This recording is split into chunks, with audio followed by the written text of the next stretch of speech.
She stopped wearing the engagement ring. Said she wanted to test whether men would approach her when she looked single. It's only a little social experiment, she told me, like I was supposed to be proud of her curiosity. I told her the experiment was over. Then I took the ring to a pawn shop, cashed it out, and used the money as a deposit on a new place. The text messages she sent when she finally understood I was gone for good were something else. It was a random Tuesday morning. I was hunting for the watch she'd borrowed the week before. My battery died. I'll give it back tomorrow. Couldn't find it anywhere. Ended up opening her jewelry box, and there it was. The ring I'd put on her finger 4 months earlier, just sitting under a pile of cheap plastic earrings like it meant nothing. $6,500 of diamond and platinum, hidden away. Not on her hand where it belonged. At first I thought maybe she'd taken it off to wash dishes or something innocent. Then I remembered she'd already left for work an hour earlier. No way she forgot. While I was standing there like an idiot holding the ring, I noticed something else was gone. My grandmother's gold necklace. The only thing I had left from her. Thin chain, tiny pendant, worn every day of her life until the day she died and left it to me. I'd let Amber wear it to her company gala 3 months ago. She kept forgetting to give it back. I kept forgetting to push the issue. Now both pieces were missing from where they should be. I slipped the ring into my pocket and went to work. Spent the whole morning running welds while my brain ran worst-case scenarios. Maybe her finger was swollen. Maybe she was getting it resized as a surprise. Maybe I was losing my mind. On lunch break, I sat in my truck, pulled up her Instagram, and started scrolling. The girls' night photos from the weekend before. 5 pictures, not a single one showed her left hand. Every shot carefully cropped, posed, or angled so the ring finger was invisible. Went back further. Gym selfie from the week before. Left hand tucked behind her back. Dinner with coworkers. Hands always under the table or out of frame. A month earlier, she was still flashing the ring in every photo with captions full of hearts and blessed. Somewhere in the last 4 weeks, she'd decided to erase it completely. I texted her, "Rosario's at noon? Miss you." She answered with a heart emoji and "See you there, baby." She walked in 12 minutes late wearing a skin-tight black dress and heels on a Tuesday afternoon, hair and makeup like she was heading to a club afterward. No ring, of course. Kept her left hand in her lap the entire meal, or used only her right to gesture. I waited until the plates were in front of us, then reached into my pocket and set the ring on the table between the bread basket and the Parmesan. Care to explain? Her fork froze halfway to her mouth. She stared at the ring like it had appeared by magic. "I found it in your jewelry box this morning while I was looking for my watch." She recovered fast. "I can explain." "Please do." "I've been running a little social experiment," she said, completely serious. "I wanted to see if men treat me differently when they think I'm single. It's purely observational. I'm not doing anything with anyone." I laughed once sharp.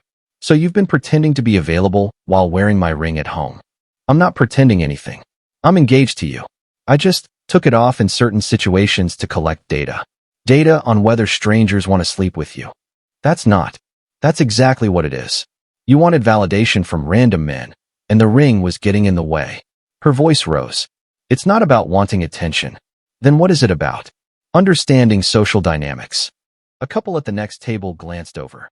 "I didn't care. You've been doing this for weeks. Hiding your hand in every photo. Dressing up for girls' night with no ring. Tell me, how's the data looking? Lots of free drinks." She folded her arms. "I knew you'd act like this. I knew you wouldn't get it." Something inside me went quiet and cold. "Experiment's over." "What? Put the ring back on right now, or we're finished." She actually laughed, thought I was bluffing. "You're being insane." "Dead serious. Ring on finger, or walk away single. Choose." People were openly staring now. She glanced around, cheeks red. "Can we talk about this at home?" "No. Here. 10 seconds." She rolled her eyes. "Fine. I'll put it on when I get home." I stood up, dropped $40 on the table, and left her sitting there alone. Drove straight home and started packing her things. Clothes, makeup, shoes, that cringy live laugh love pillow. Everything in a boxes lined up by the door.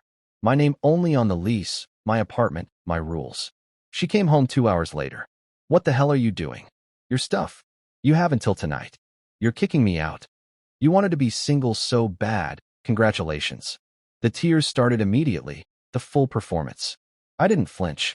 By 10 p.m., she'd made 3 trips to her car in silence. Slammed the door on the last load, and that was that. Next morning, I walked into a different pawn shop. Not the one downtown, someplace farther out that smelled like cigarette smoke and broken dreams. Guy behind the counter didn't ask questions, just weighed the stone, checked the cut, tested the metal. I can do 2,200. Sold. Signed the papers, took the cash in hundreds, walked out lighter. Drove straight to the apartment complex I passed every day on the way to the job site. 1 bedroom, move-in special, $850 a month. Leasing agent raised an eyebrow when I counted out 17 crisp hundreds for first month in deposit, but she took the cash and handed me keys. Move in, Friday. Friday came. Craigslist guy with a pickup truck, $150. Everything moved by lunch. Turned in the old keys, changed my number on the really important stuff, and disappeared. Saturday, the text started from new numbers. She was blocked on my real phone. Where are you? This is insane. We need to talk. 3 years and you just vanish. Blocked everyone. Sunday, she showed up at my job. Security called the floor. Some woman says it's an emergency. Told them she's an ex. Please remove her and put her on the no-entry list. They did. Heard later she screamed at the guard that we were still engaged and I was abusive for not giving her closure. Monday, her best friend Monica texted, "She's a wreck. Can you please just call her?" Reply, "She ran a month-long experiment to see if she could pull better options." I ended the relationship. Nothing left to say.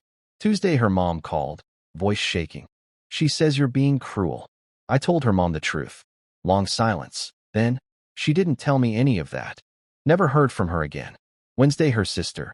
She's sleeping on my couch and won't eat. Same story. Sister went quiet, said, I believed her side, and hung up. 3 weeks later, my buddy sent a screenshot. Amber had gone public on Instagram with a 10-slide sob story. Old couple photos, paragraphs about how one fight ending everything, how I refused to communicate, how love shouldn't be conditional, ending with a selfie and choosing myself. Comments flooded with "You deserve better, queen" from people who only heard her version. I blocked and kept living. A month after the breakup, I switched gym times because the new apartment was closer to the new place. First evening session, a girl hopped on the treadmill next to mine. "You keep a solid pace," she said after a few minutes. "Thanks. You too." We ended up doing the whole workout together. Easy conversation, no games. Her name was Erin. Graphic designer, freelance, freshly single, mutual, no drama, great playlist. We swapped numbers in case you ever need a spotter. Tuesday, she texted, "Gym 6? Friday, want to grab actual food instead of protein shakes?" I said yes. Over dinner, I told her the whole ring story. She listened without interrupting, then said, she wanted constant external proof she was desirable. That's exhausting for everyone around her. You drew a boundary. She didn't like the consequence. That's it. No pictures posted, no performance, just 2 people eating pasta and talking. 5 weeks after the breakup, Amber found out about Erin, mutual friend probably. The unblocked number texts started again. Already, 3 years meant nothing. I hope she's perfect and never makes a mistake. Then the long one. I get it now. You're really gone.